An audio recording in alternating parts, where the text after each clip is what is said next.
Welcome, listeners, to www.ironradio.org, the website and podcast for all things strength sports and sports nutrition. Thanks for listening. Good morning, everybody. This is Phil Stevens. You are on Iron Radio. I am a strength coach, Highland Games athlete, power lifter, coach of many youth things. So, good morning. Stuff. This is Dr. Mike Nelson, creator of the Flex Diet certification, which will open again January 15th for 1 week, 2024. Go to flexdiet.com for all the info, or even afterwards, you can still get on the wait list there. And yeah, back home and just hanging out, working on stuff, and have a new program to try to pick up the Thomas Inch dumbbell at some point this year, hopefully. Sweet. And Lonnie just joined us. Can you hear me? We can. We're just doing our intros. So just Holy jump on crap, you can hear me. Oh, I hate Skype so much. I swear to God, it's like they're trying to phase it out, right? By just making it not work. I don't know. Just jump in. We're doing intros. This is Coach Durrell with Strength Guild in KC. I just do gym things, gym ownership things, coaching folks, all the fun stuff. Right on. And this is Lonnie Lowry. Got Skype working. Yeah, so I was a competitive bodybuilder for a long time and a professor for a couple of decades, and now I'm doing some consulting and writing and all the things. Okay. And we're going to do a very timely New Year's episode. So, and just kind of go back on, we'll talk about resolutions and what happened this past year and what we forecast is going to be the next big things this year. So, I don't know, where do we want to start? I mean, resolutions is always a good one, I suppose. Like we were talking about before the show, it's like I'm already just being inundated with the ads for the gyms. And we all know, like I was telling my dad goes to a commercial gym. I was like, oh, just be ready. Just be ready. He's like, it's dead in there right now. I was like, oh, yeah, just wait. So, calm before the storm. Yep. I was like, it's going to go nuts. So, but no, one thing I was bitching about with the guys before the show is I'm also seeing, like, the gym things, whatever. I'm used to it. We all know that's going to happen. But it's also the time that we're seeing all these fit pros come out with their recommendations. And, like, they all recommend people to fail, in my opinion. So what I keep seeing is, like, don't come at me with I can't get in shape if you won't eat right 100% of the time and train 7 days a week. And it's like, dude, come on, man. That's literally why these people fail. I mean, 99% of the reason I see people fail is because they eat like dog trash every day. They sit on the couch. And then January 2nd, because they're hungover on the 1st, so nobody starts on the 1st. January 2nd, they go from that to I need to eat nothing but I'm going to do a vegan diet and I'm going to train twice a day, 7 days a week. So yeah, and they do that for 14 days, and they're burnt the hell out because they just didn't take steps. It's like, how about we tried going to the gym 2 or 3 times a week and eating 50% good? Like, let's take a logical step and make habitual changes that you can get used to. I don't know. What do you guys think? I mean, that's what I'm seeing, and that's the crap I hate. It's like, really, we don't need – the average person doesn't need to go to the gym. I could make a strong argument that nobody needs to go to the gym 7 days a week, let alone the average person to get in shape. Now, like you were saying, Mike, it's like I do something every day. I love that approach. Like, yeah, like you said, that something can be take the day off. I'm beat up, and people forget that.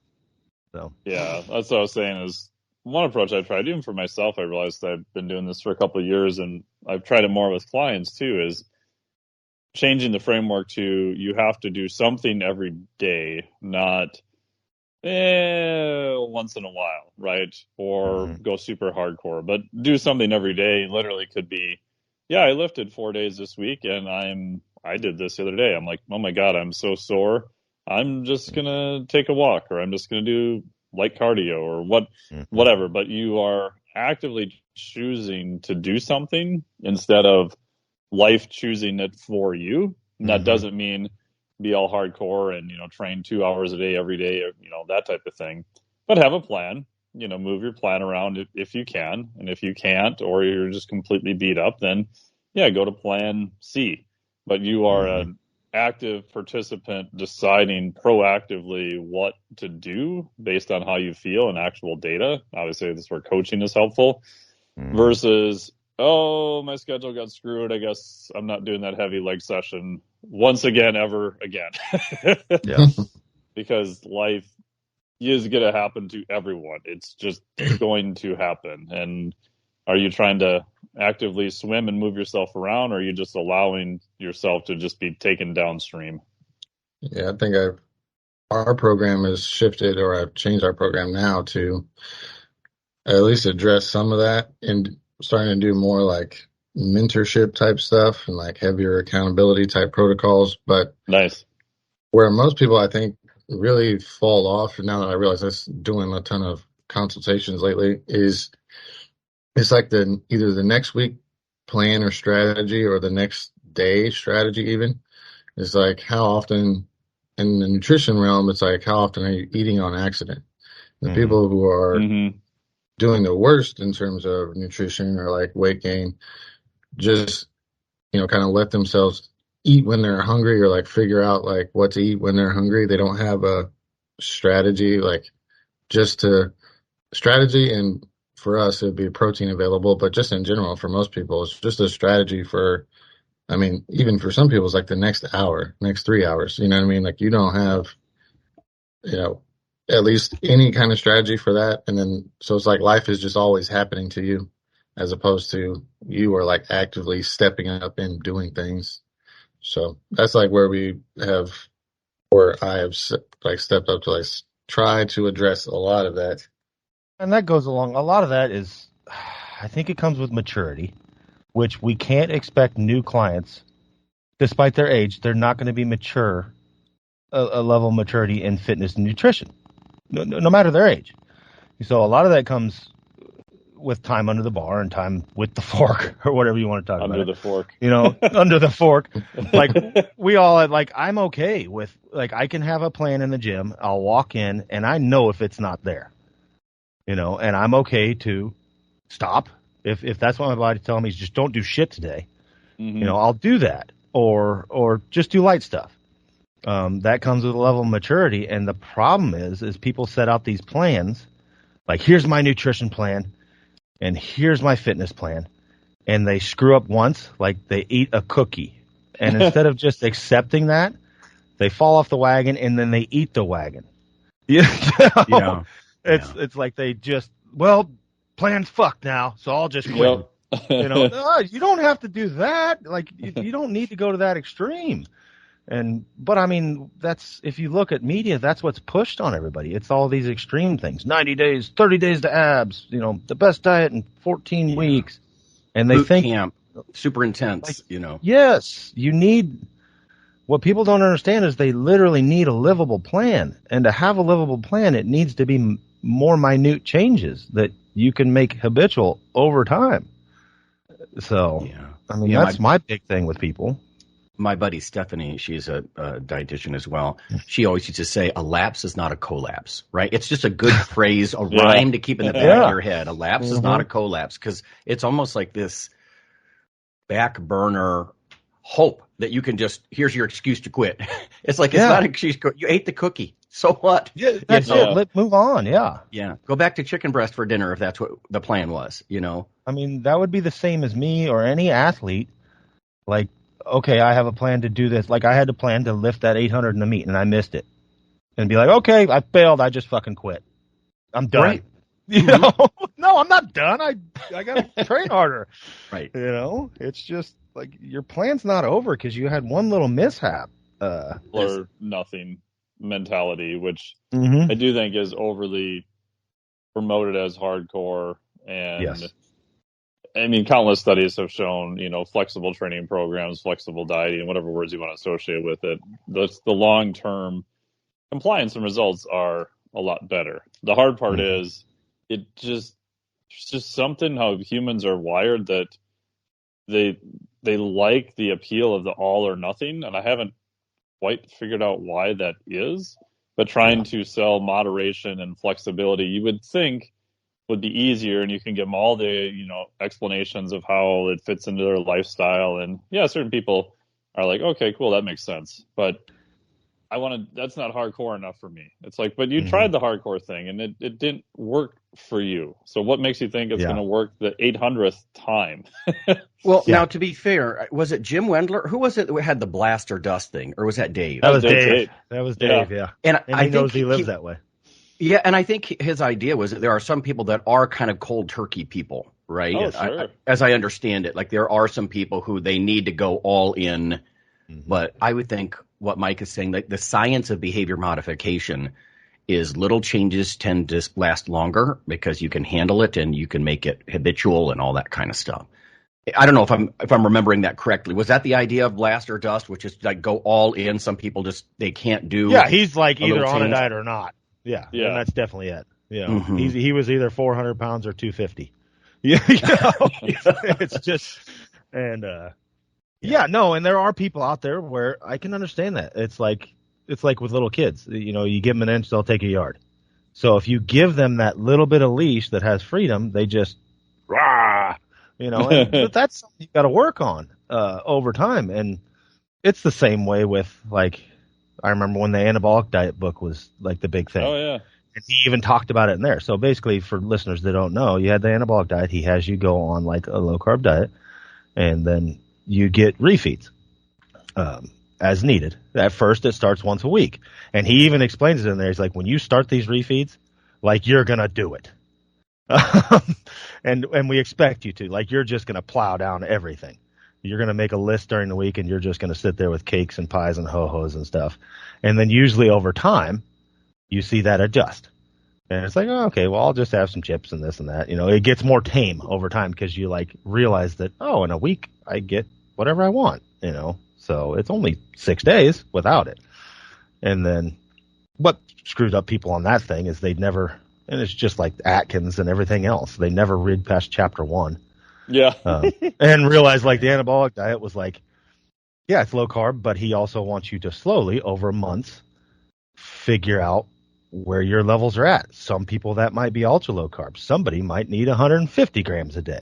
And everybody just read chapter 1 and went to 20 grams a day and then stayed there and then ate ho-hos on Saturdays.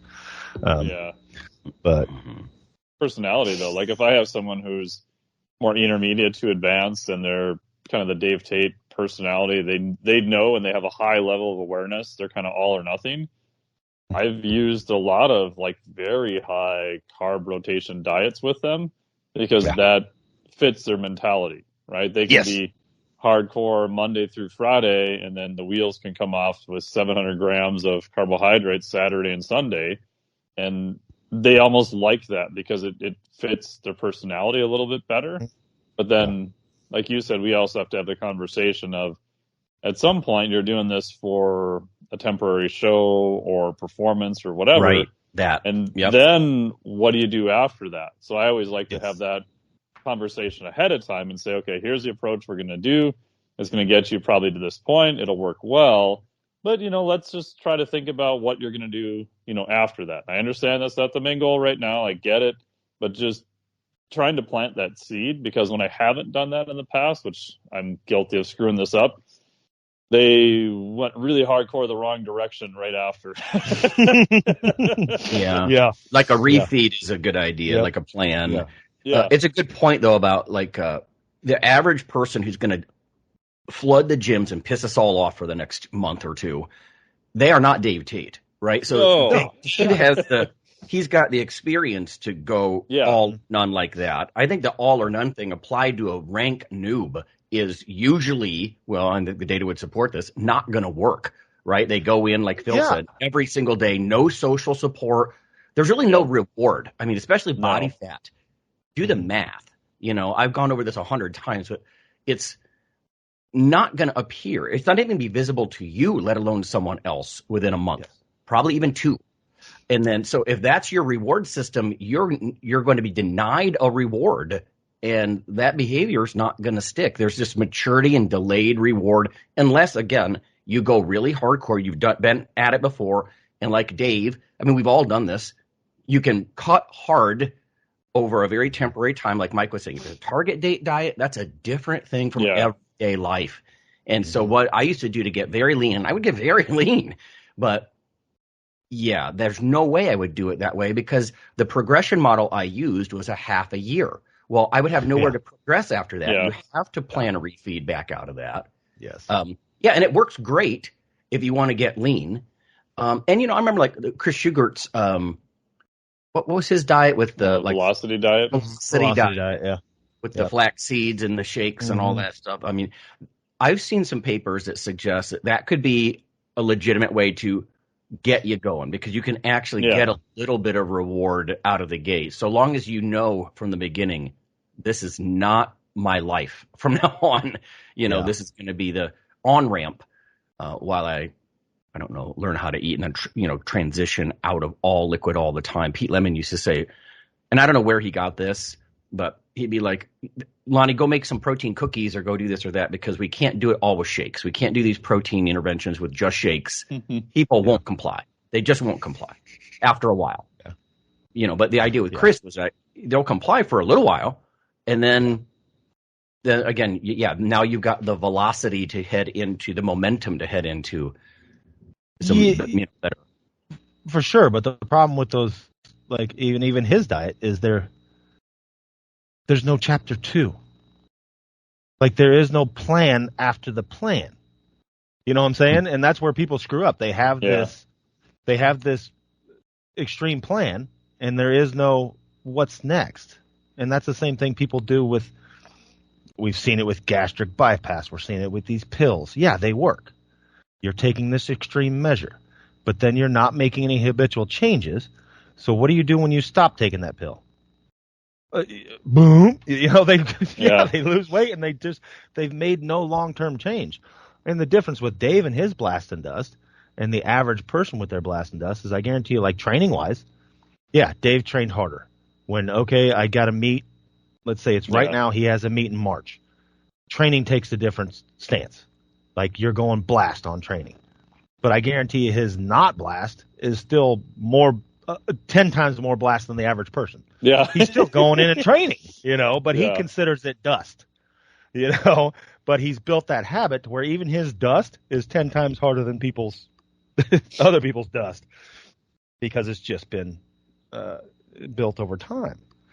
And like you said, maybe that's, like Lonnie's already saying, maybe that's where a coach comes in. Coaches can help identify what type of personality you are. Here, you're this type of extreme person. Let's go through these. Like you said, the cyclical diet, where we give you, 3 days a week of getting a bunch of carbs, 4 days a week of not getting a bunch of carbs. We'll work off your own personality and find something. That's what everybody needs to do, is literally find something that'll fit their life and their personality long term.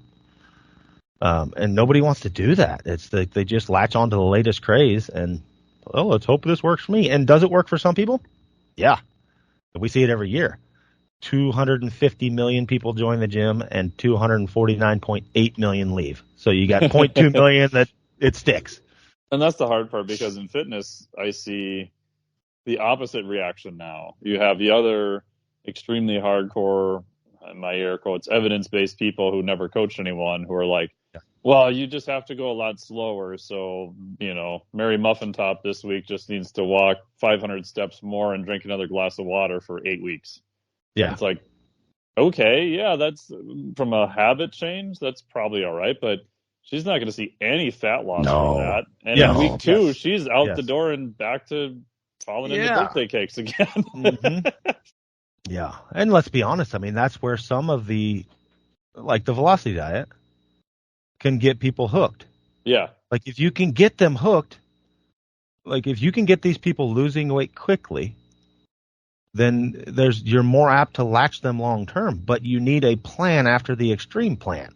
We're going to do this to kick you off, and then we're going to ease over here, and you'll keep going down. And maybe that's where everybody fails. Is okay, let's kick your deal off with 7 days a week. For a month, I'm going to go 7 days a week, and then I'm going to back down to something more realistic. But they don't have that long-term plan. Like nobody – that's what's problematic, I think, is everybody always looks at the goal.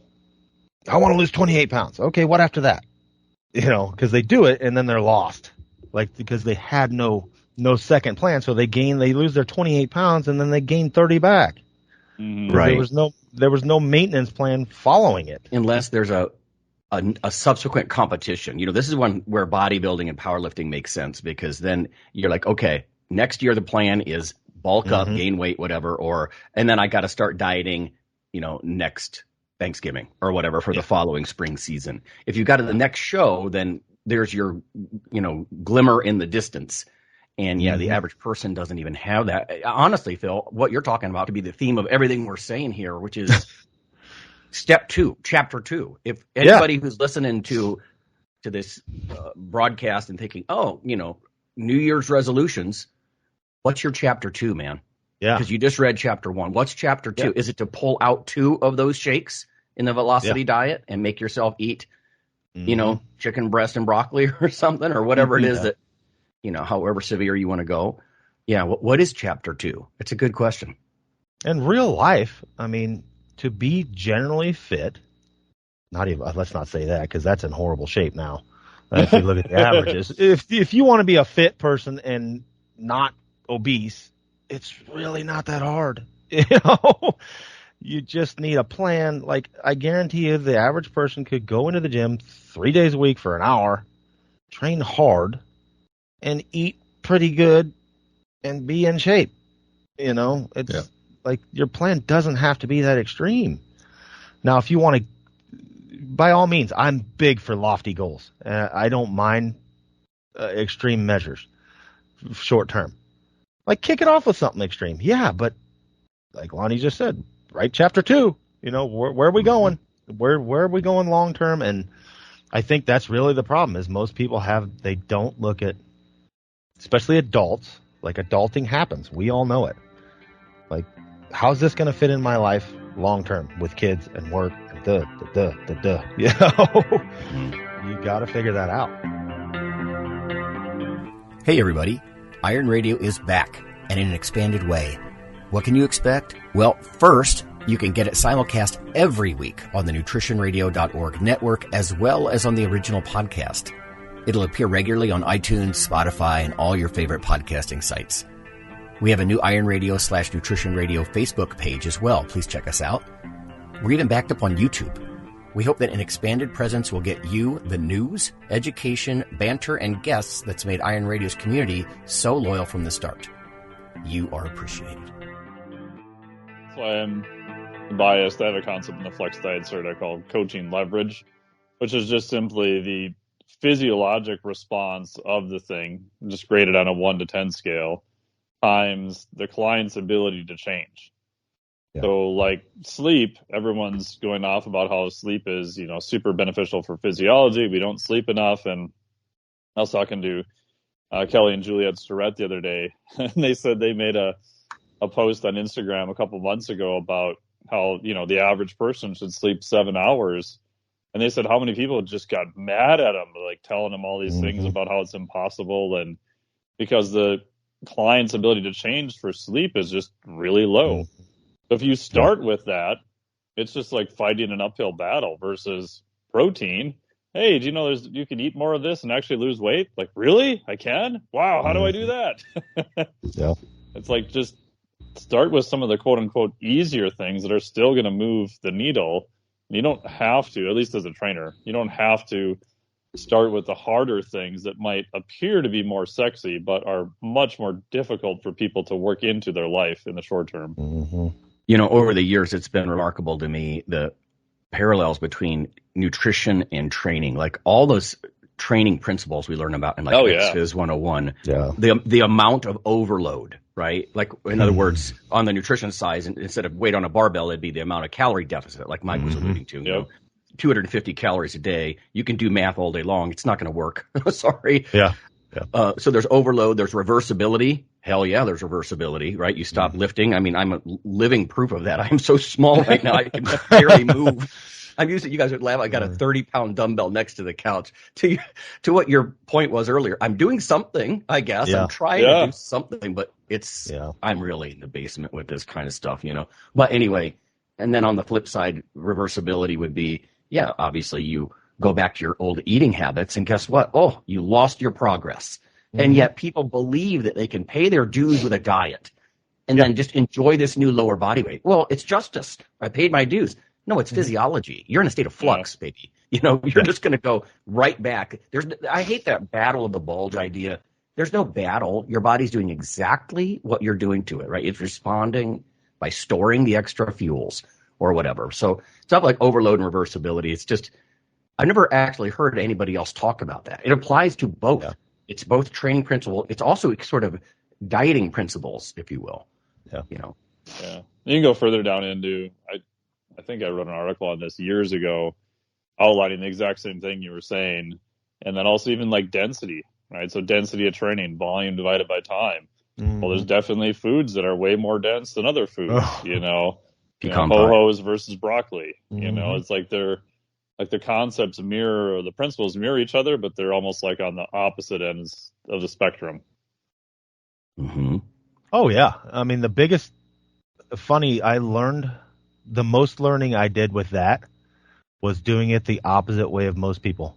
And we talked about it on the show here, is when I moved to California and like the calories were on all the menus. Mm. And I was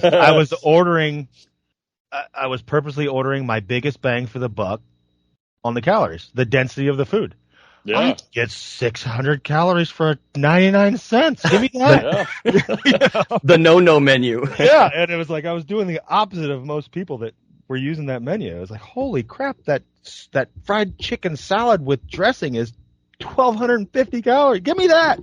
Yeah. And I was. Though, Phil, as a warning, this is sort of like you with that is like the Dave Tate thing with the behavior stuff. The average Joe, I don't recommend doing what Phil just said. Oh, no. They start off and they're like, I'm going to totally bulk up. It's like, that's bad. That's a bad idea. Yes. Oh, yeah, and we've seen that a lot. I mean, I've seen. Oh, right. Perma-bulkers and, yeah. Oh, God. Or the people that, like whatever. Mark Ripto's a good dude, but he has all these people, like, go on that GOMAD. Oh, no. Like, on day one. That literally that's the starting point, GOMAD and squat. And yeah, they're going in and they're doing 5 sets of 5 at 85 pounds and drinking a gallon of milk a day. And what happens to them? Right. They turn into a fat tub of lard in a month and a half, and now they can squat 115. It's like, the meaning's there, but it's being implemented wrongly.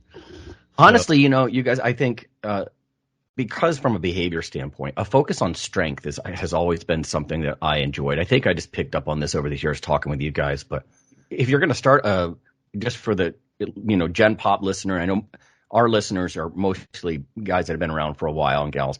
But if the goal is strength, that's probably going to, especially for that ranked beginner, they're going to make huge strides in strength if they're given the right coaching. They're not going to make huge strides in fat loss. They're not. So focus, make your New Year's resolution about strength, not fat. And then the irony of all this is that as you get stronger over time and get more muscle mass, you'll probably grow leaner over time. Yes. But because you're fired up and you're rewarded by the lifting. So exactly. I think, strength gains are where you're at, I think, with New Year's resolutions. Actually, I had a few, just part of where some of the consults have came from is I do it like a year-end audit for everyone at their training and nutrition and stuff.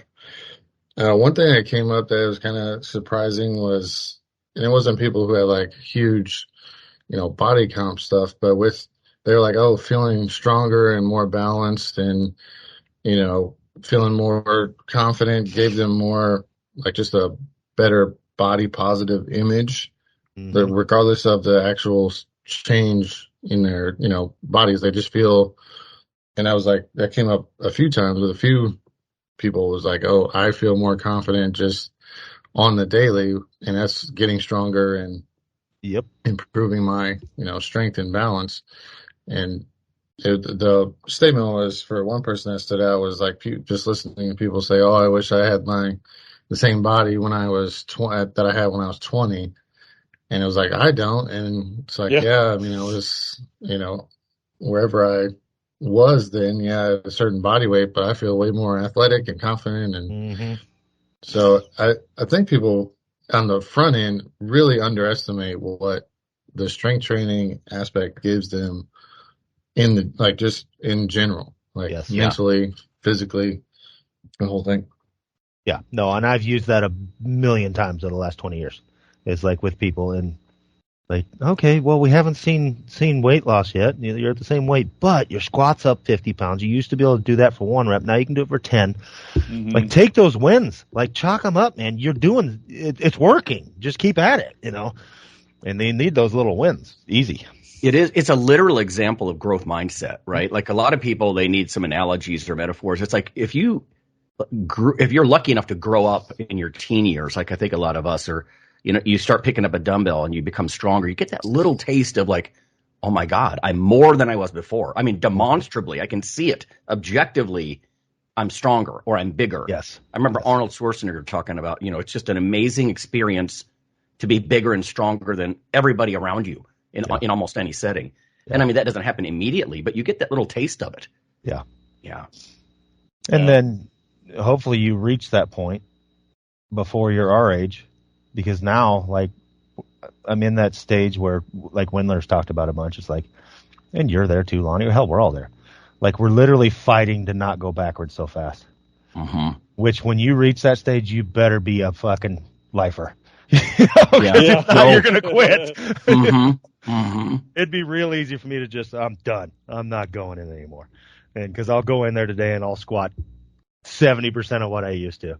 And I'll just have to be happy with it, Mm-hmm. And, but, I still just love it, There's nobility in the fighting the long defeat. Yep. It's noble to be like, yes, I understand. I was just talking to an old childhood friend the other day over break, and he's a cyclist and similar things. He's like, well, he's ripped and everything and still, but your joints. Like one of the things that I didn't appreciate as much was that it's not just about muscle. And when you're young, you don't have to think about joints at all, but it will come to visit you, right? By the time you're in your 40s and 50s, I can almost guarantee. I found a funny meme the other day, and it showed a cartoon, and he says, I'm ready to get big. I'm ready to get big again. And the tendon in the joints are like, fuck you, no way. It's just funny. And that's kind of where I think everybody is. Yeah, then you're right. If you don't have that hugely entrenched lifer mentality, it'd be real easy to quit. Yes, it would. And just finding different goals that you get excited about that you can train for too. I know Dave Tate's talked about this. You guys have all talked about this too, is that just look around and look at, the sport or whatever it is you're trying to do. And, are there people who are a little bit older that are still doing it? And that's the one thing I like about doing grip stuff too, is that, man, there's a lot of people in their 50s that are stronger in their 50s grip strength wise than they ever were. And as long as you don't do anything too stupid, you can still progress quite a bit in that area.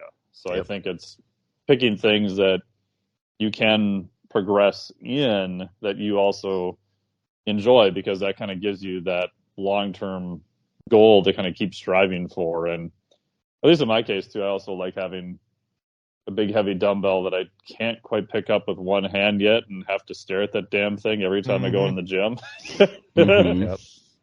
No, that's where it is. I mean, and that's tough on some people. And like I've always talked about, I love lofty goals. I love goals there's a real good chance you won't make it. Yep. Mm-hmm. But because it's still going to get you further than you'd have made it, and you have to realize that. Like, no, I'm not saying like, you can't say I'm going to be Michael Jordan. Well, you're probably not. Yeah. Like you got to be realistic. Like don't do something. Like pick something. There's a chance. But Phil, there's a book. Chance you'll fail. Absolutely. There's a book. I think it's Mental Toughness Training for Sports. It's a real old sports psych book, and the guy talks about this guy. His aspiration was like Rocky Balboa, a fictitious character. He's not going to do that, but he would read it where he'd get in that mood, and before he went into the ring, he found himself winning, right? Because in his mind, he's sort of this fusion between himself and Rocky Balboa. And I was like that too. My brother and I always had these, like, we'd look at the national competitors, these huge guys. There's no way, right? But we're gonna reach for that. That was like our standard of what's awesome, and that kind of drove the training enough that you could compete at a regional level. I mean, let's face it, in muscle sports, there's going to be decisions along the way that you make or you don't make to continue to break into the upper echelons. I get that. Yeah. But beyond that, that always served us really well because people are like, oh, you guys are like the Barbarian Brothers. Because when we were in the gym, you know, we just, over the years, we got bigger than everybody else and we just kept training. Yep. And that's a good thing, you know, that you have that aspirational goal. The point is, though, it's just a goal that literally have a goal that you believe somewhere in your head that you can do. That's it. That's all it needs to be. As long as it's unattainable, but you have some belief there. Like if you just pick a goal that you know you won't do, you ain't going to do it. Oh, no, right. Yeah. It's got to be a real aspiration. Yeah. It has to be something real that you're like, I'm going to shoot for this and I'm going to go hard at it. And then even if you don't make it, just by going hard at that believable goal, guess what? You made it somewhere and you made it pretty far. You know, It's like me forever with the 800-pound deadlift. Did I make it? No. But I pulled 780 beltless. That's pretty fucking good. Yeah. So, yep. You know, so you're on the cover of a book. So, and if you can get around people who are doing the thing you want to do, even though they're not you, but I think just to be able to witness that and realize they're more probably similar to you than not similar, and just to see that goal being executed over and over, I think is a very powerful. Even if you can't train in that environment all the time, obviously that'd be ideal, but may not be possible. I remember even when Adam was here in the cities, watching him go to the gym, like, Adam, what are you doing today? Like, I'm going to pick up 275-pound inch dumbbells, see how far I can walk with them. Oh, okay, cool. Just another day, Yeah. But to see that and to see somebody doing that over and over was like, oh yeah, it's definitely possible. Like I'm a long ways away from that, but I don't know, he's doing it, Yeah, role models are powerful. Oh, and I think that could be a huge one as far as people and resolutions. I think a lot of what make people fail, and I think it's probably in fitness too, but we see it a lot in nutrition. I've been talking to people a lot about this lately, is that other people tend to have more problems with your diet than you do. Oh yeah. And that's so annoying. Like, oh, come on, man. You can just have one. Just come on. Like, back the fuck off, bro. You can have as many cookies as you want. I'm not telling you can't have them. I'm just not right now. And get over it. It's like I'm literally not telling you not to just hammer that box of ho-hos. You can do that. If you want to do that, no judgment here. Just quit trying to force me. Like, why do you have a problem that I'm not having it? Yeah, misery loves company. I think, God, And so, what we're getting at is you need to get around at least some people that are like-minded if you want to win. That one comes up a lot here, just because between like nurses and teachers stand out to me the most, where it's like you have that like break room. Yeah, but if you're eating, I would even just say intentionally. Right? Like people make comments like, they're like, oh no, and like, if you, and the leaner you are, it's like the more comments they'll make, like, oh no, she won't have a donut or whatever. And then it's not like my clients are like, oh, I can't have one or whatever. They just, generally can kind of prioritize like, all right. And those are the worst calories, is like those half-assed dry donuts that are sitting in the break room. Oh yeah. And it's like you could actually save, one of your, something you enjoy and get a donut that you actually really like, that you truly enjoy or something. But it's some half-ass, flaky, dry donuts that have been sitting in the conference room for, hours, and you don't have a plan, you don't have any intentionality, and you're just like, I'll just have these, whatever. Yeah.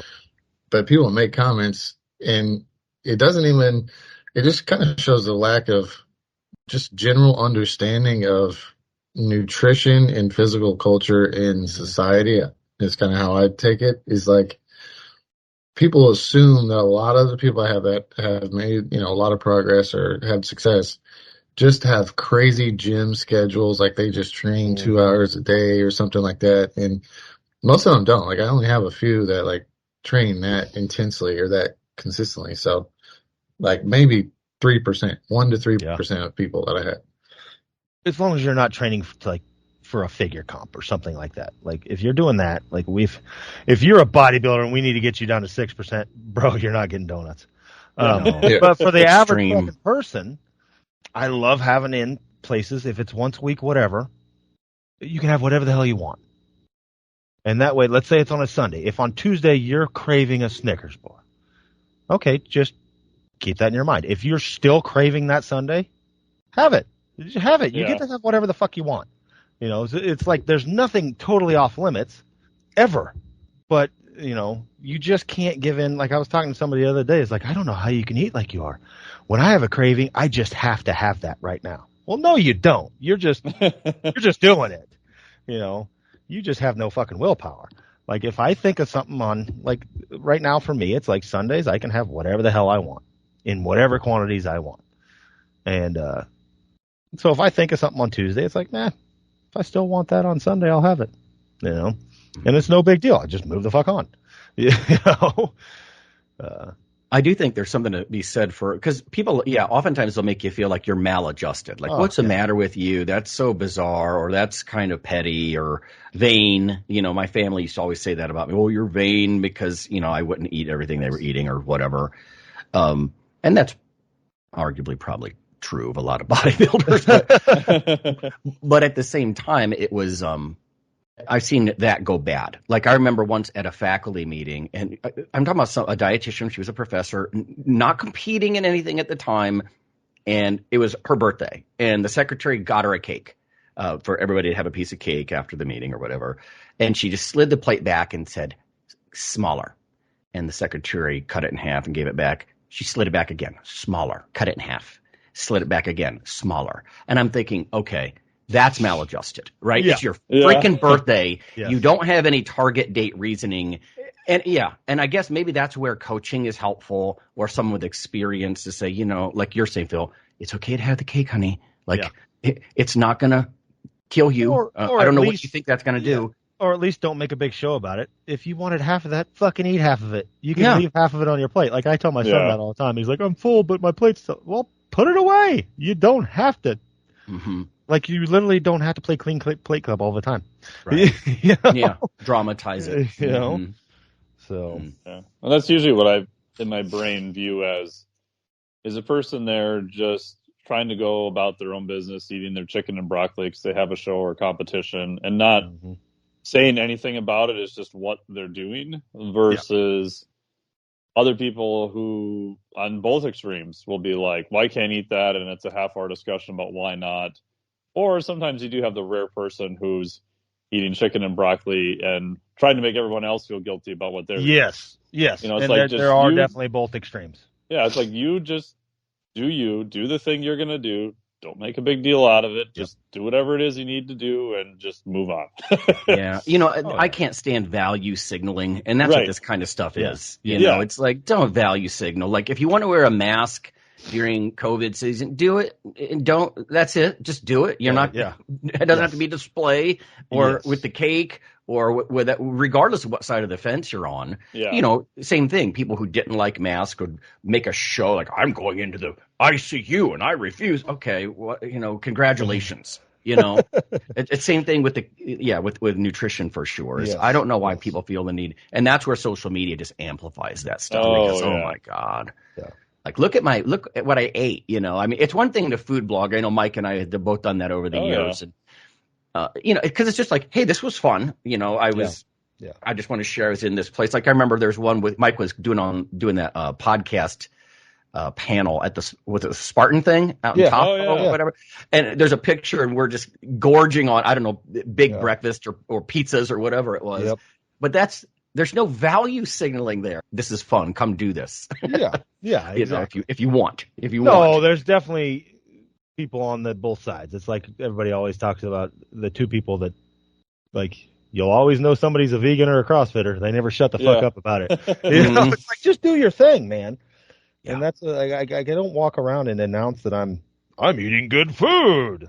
Exactly. It's like, oh Jesus, like I don't care what you're doing, you know.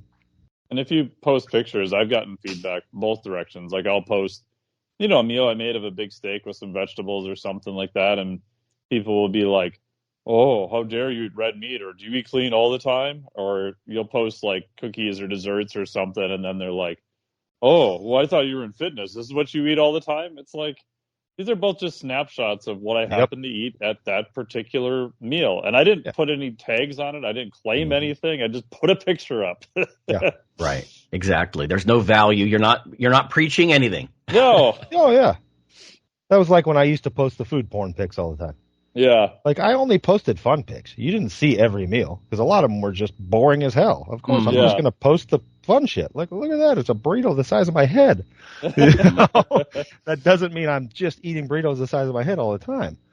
And it's how often you guys, when people first start out in their mind, it's like they have to have, especially with nutrition, but training recently has kind of been like this too, where like, the variety is like an aspect of it that ruins their progress. So like I can't eat the same things over and over or whatever.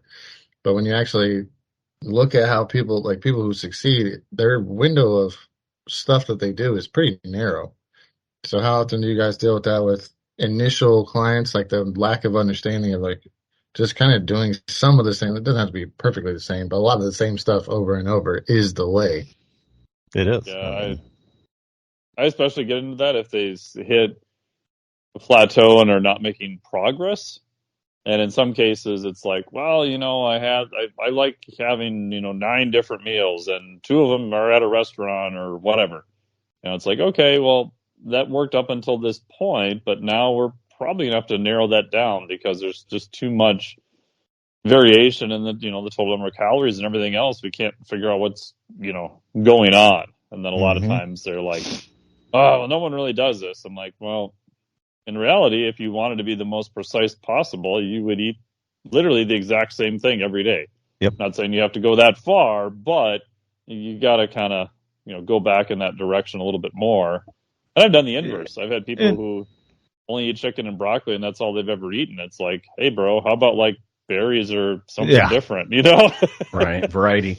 But the funny thing is in the fitness realm, like literally what you're explaining is CrossFit.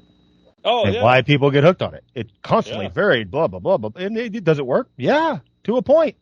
Yeah. To a point. And then eventually everybody that makes it far in that sport dumbs their shit down, and gets a routine, to make it far. There is a lot of just punching the clock in the mundane to make it extremely far.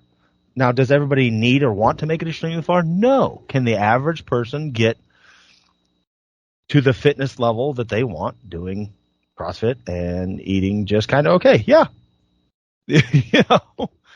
Right. So, I always thought I would talk to people, research studies, a client, anything like that.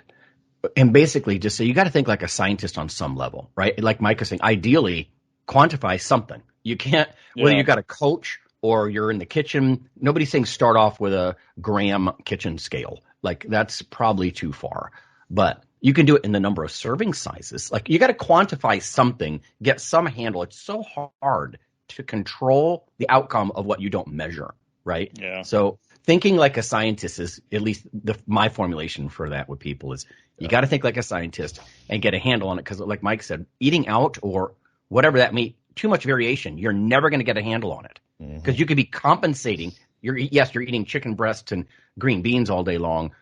And if 4 times a week you're still going out, you're like, well, I'm still going out 4 times a week. Yeah, but how much are you compensating your, on the calorie front or whatever it might be? It's really hard. And that's why coaching is a thing. Like you're saying, all that monotony, it's not just spinning your wheels and going in a circle and never getting any better. You're doing that over and over with purpose, purpose, quantified purpose, time-bound purpose. Yeah, with some clients, I just have to explain to them. I'm like, well, so far, almost 16 years I've been doing this. Like physics has never failed me yet. So we just have to figure out it's either you're not burning as many calories somewhere, or there's more coming in somewhere. But at the end of the day, the equations will always add up. The hard part is not always a conscious linear process, so we have to do some troubleshooting to figure out what's going on. Right. Metabolism goes up and down. It's funny, Mike. I would always say the same thing. You can't defy the laws of physics. Ultimately, you'll eat enough to grow. Yeah, anyway. That was the thing I asked John Barty years ago. I said, I've got this 20-year-old kid as a client, and he just can't seem to gain any more weight. What do I do? He's like, just have him keep eating more, because at some point he will out-eat his metabolism. It's like, yeah, good point. Tip the scales. Yeah. Going the other way, it can be harder. I know, because you can only eat so little at some point. Yeah. But that's somewhere where most people just are not. All right. Well, good stuff, everybody. Yeah. I think Phil had to jet. All right. Cool stuff. Well, I guess everybody will be back in 2024. Talk about this some more. Yeah.